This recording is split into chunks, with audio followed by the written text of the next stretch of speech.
roads that Pomona PD wanted to use as far as pulling this car over. Also speed and reckless driving.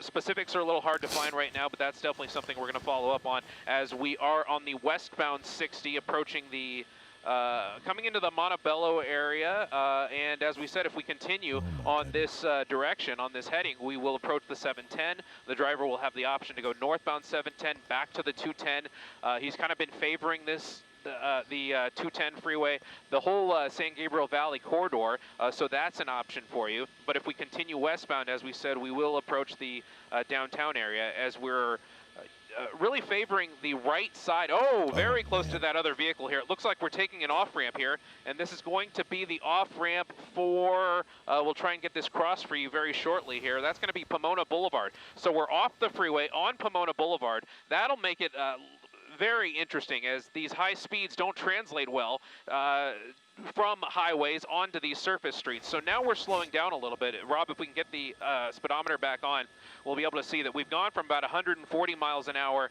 back down to 50, 60 miles an hour. And this appears to be Wilcox Avenue. This is more of a residential area. We could get into Monterey Park if we continue in this direction. But now that we're off the freeway, it's really a good sign that this driver is deciding to slow down and not use those high speeds that we were seeing on the freeway on these surface streets. We're picking up a little bit of speed here. As I look back, I'm trying to see if any of those CHP units maintained a close distance behind this vehicle as we make a fast left turn. Looks like from Wilcox to Elmsgate in this very residential neighborhood, now onto Garfield.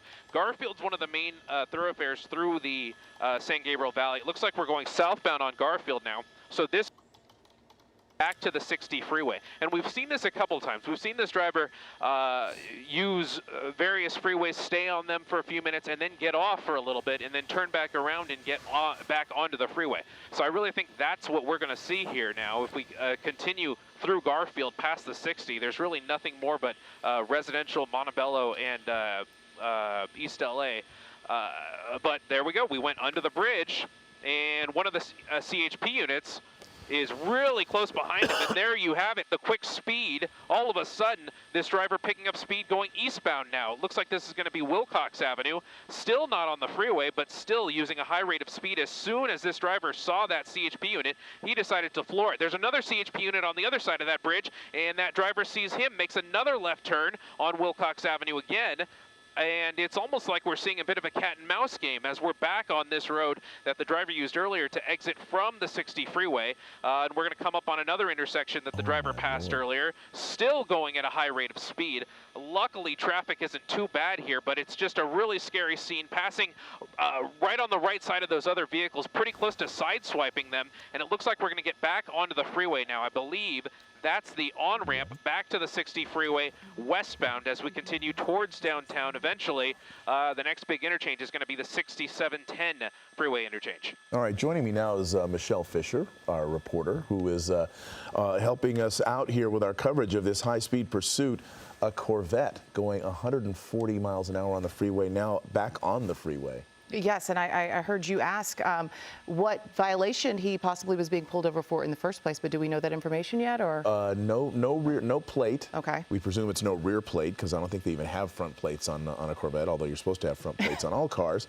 And of course, obviously after that, the speed, and it's just been amazing.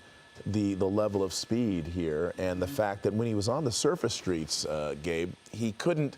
I mean, he could out accelerate the pursuing officers without any question. This thing can go 0 to 60 in probably 3 seconds. So whatever he's able to, the car is going to take him a long way in terms of trying to get away.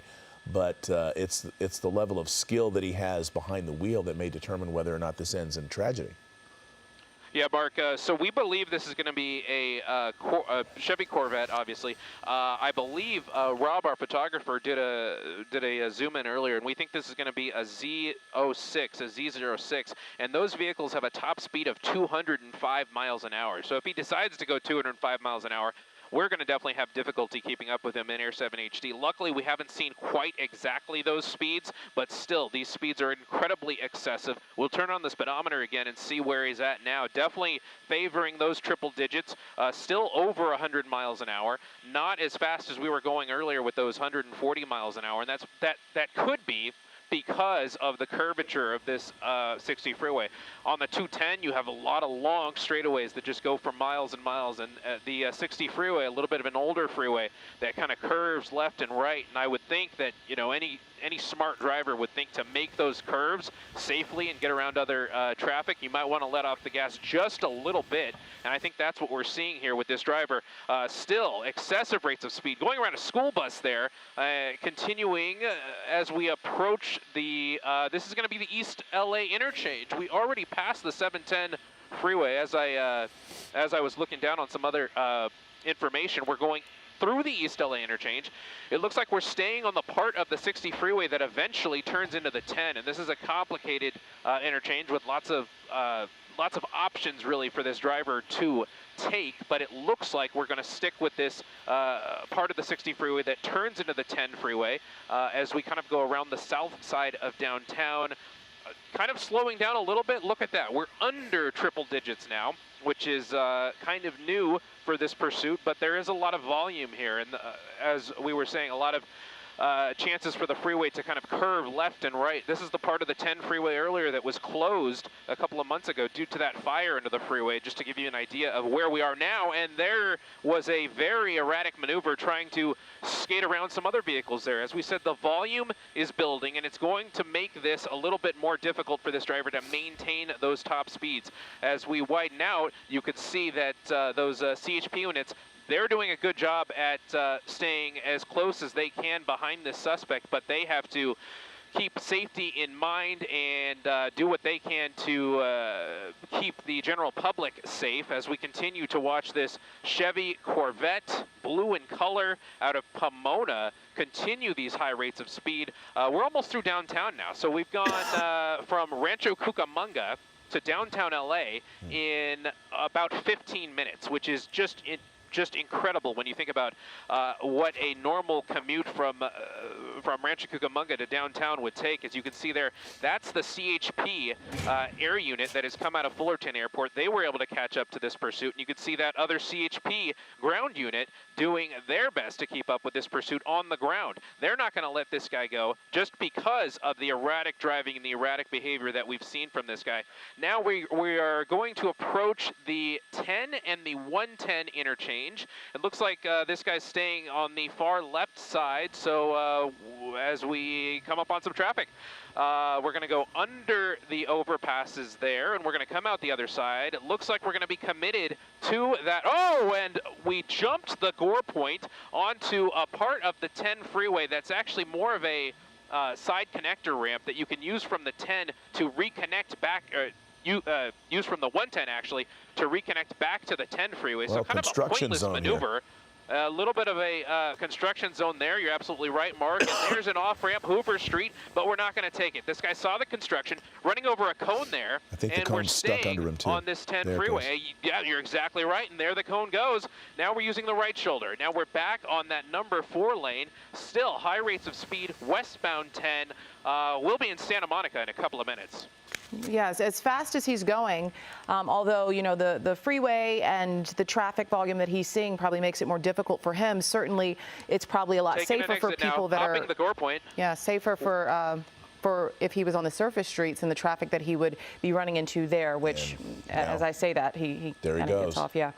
Yeah, just as we started talking about those next options, if we continue down the 10, this guy exits. He got off on Normandy and back onto an on-ramp. Looks like we're going eastbound 10 now. So it does appear that this driver maybe thought that West LA was a little too unfamiliar for him, and he's going to come back eastbound on the 10 because that might be a part of town that this guy's more familiar with. And now that he's back on the freeway, we'll probably see those high rates of speed, those triple digits. But now you have to wonder, this guy's hopped a couple of gore points. There's got to be a little bit of damage to that vehicle now, and it might not be driving as well as it used to drive. So I don't know if we're going to see quite as high speeds as we saw earlier in this pursuit, but we're still seeing erratic driving.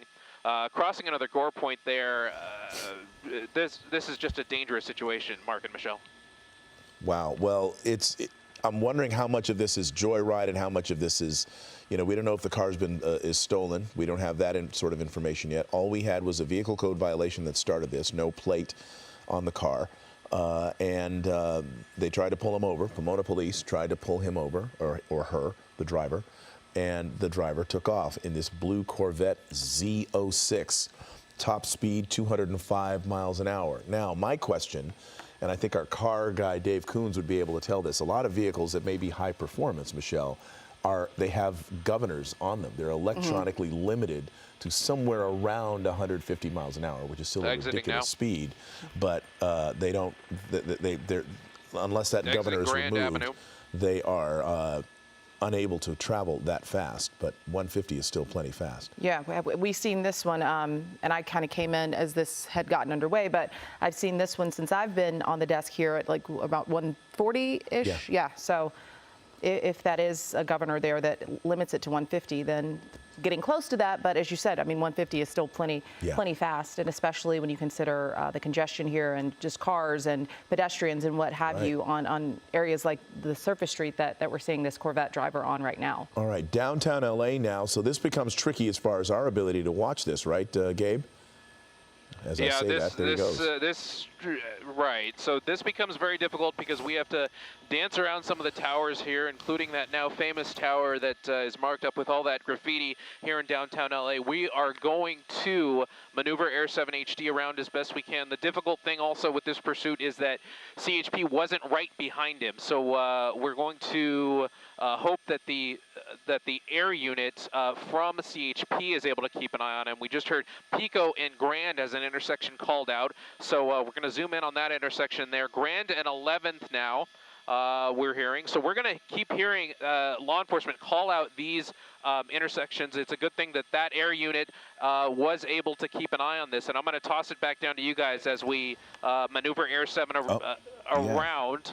All right, to Olympic and Olive. On Olympic through Olive, we're hearing.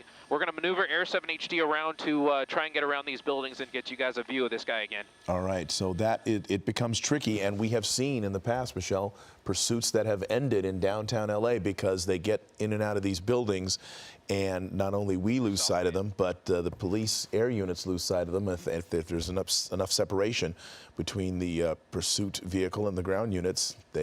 They can get away. And maybe this was the driver's goal or plan, was to make it to downtown Los Angeles, where he or she figured they would have a little bit more cover under the buildings, be able to weave in and out to evade police. I'm sure is the goal at this point. Yeah. So now it really raises a lot of questions about what may have been the motive for this driver in the beginning.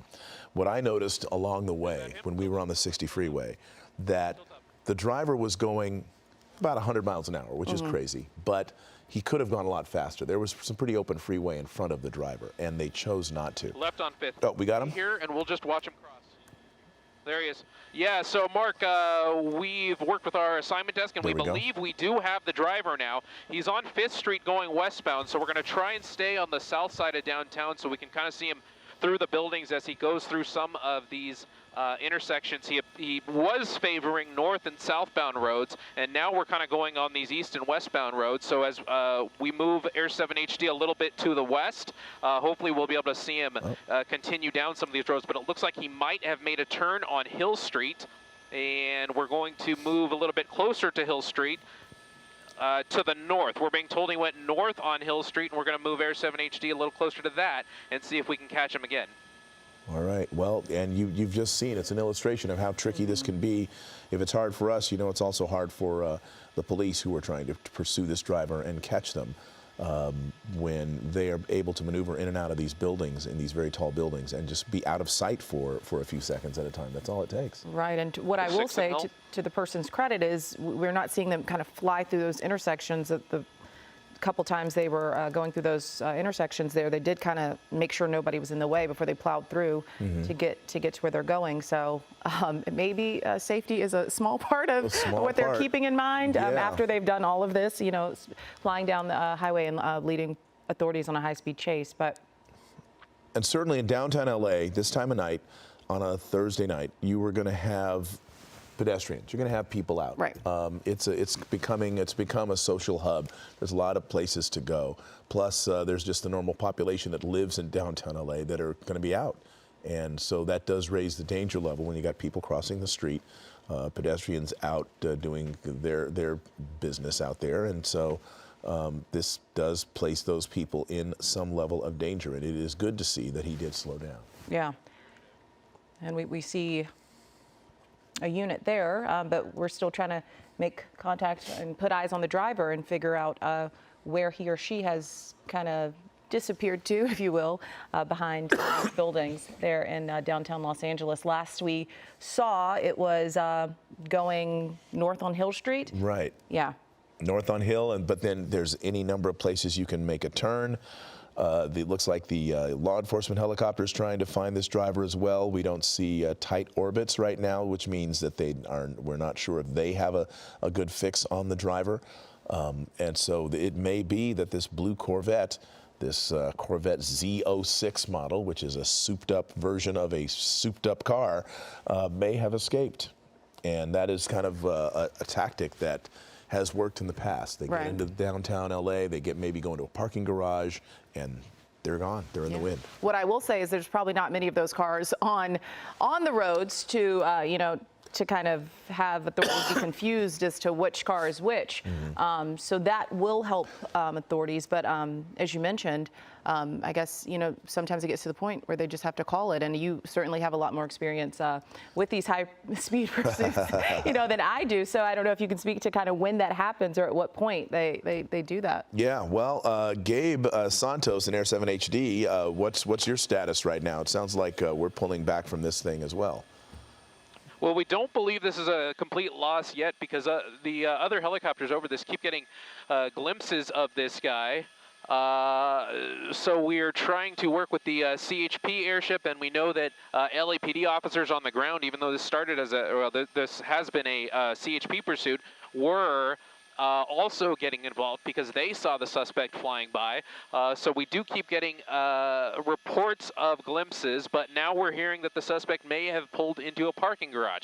And as we know, if you've seen a couple of these lately, parking garages usually mean the end for these pursuits. We're going to try and find out exactly which parking garage that is, but usually when someone pulls into a parking garage and they're not being chased with officers directly behind them, they can pull in and hop out and take off a jacket or something and look like a completely different person. There's a look at City Hall for you.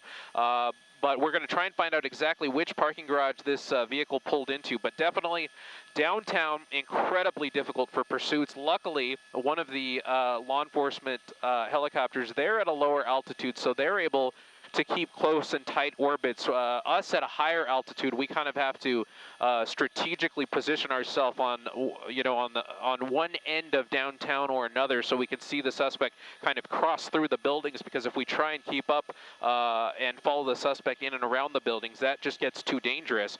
So we're going to stay over this and keep monitoring the law enforcement transmissions, and we're going to find out exactly where this suspect went, and we're going to see if law enforcement is actually going to move in on that parking structure, because that'll be the next thing.